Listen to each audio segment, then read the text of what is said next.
বলছিলাম না এইসব পিচ্ছি পোলাপানরে উপদেষ্টা মণ্ডলীতে নেওয়াটা ঠিক হয় নাই। এখন ঠিক হয়েছে।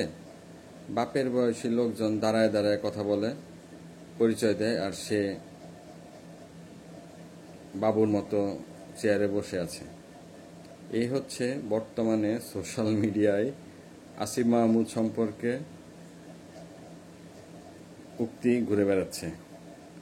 আসলে আমরা বাঙালি এমন একটা জাতি, আসলে আমাদের আবেগ বিবেক কি যে আসলে বেশি না কম আসলে আমরা জানি না।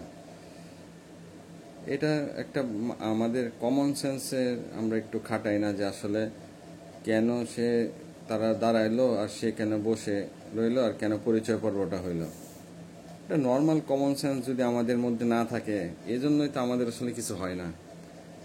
একটা ম্যাসাকার হয়, 10 দিন পরে ভুলে যাই, 11তম দিন আবার তারে আমরা কোলে করে নিয়ে আসি। যে ভাইজানরা এইসব আলতু ফালতু কথা বলতেছেন তাদেরকে আবার একটু মনে করাই দিই, আপনাদের মনে হাঁটুর নিচে বুদ্ধি। আকরাম, সুজন, জালাল, ইউনুস ওনারা দাঁড়িয়ে চেয়ারটাকে সম্মান করেছেন।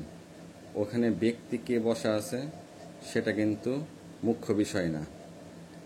আসিফ মাহমুদ চেয়ারে বসে আছে, সেই জন্য আসিফ মাহমুদ এই সম্মানটা পেয়েছেন, যেটা তার প্রাপ্য। একজন মন্ত্রী পদমর্যাদার, সে হইতে পারে তার বয়স 25 বছর, কিন্তু সে কিন্তু মন্ত্রী পদমর্যাদার, এবং সবাই তাকে সম্মান করতে বাধ্য, হোক সে তাদের ছেলের বয়সী।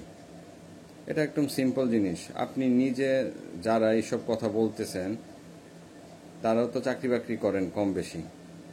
আপনি যখন অফিসে যান, আপনি ধরেন বস, আপনার যে সিনিয়র বা আপনার বাবার বয়সী, তাকে আপনি কি করেন?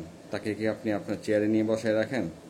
তাকে কি বলেন যে আপনি দাঁড়ানোর দরকার নাই, আপনি সবসময় বসে থাকবেন? ধরেন আপনি অফিসে গেলেন, আপনার যে পিয়ন, তারা কি আপনার রুমের চেয়ারে বসায় বসে আপনি গপ্প করেন? এটা অবশ্যই কখনো সম্ভব না, কারণ এটা হচ্ছে ডেকোরাম। এটা ডেকোরামের মধ্যে থাকতে হবে, না হলে কখনো আপনার শৃঙ্খলা থাকে না। এবং সেম জিনিস, আপনি বয়সে বড়, আপনার বস বয়সে ছোট, আপনি কি তাহলে তুমি করে বলবেন? তার রুমে গেলে কি আপনি বলবেন যে তুমি আমার ছোট, আমি পা তুলে বসে থাকি, তুমি দাঁড়ায় থাকো? একটু কমন সেন্স খাটান ভাই।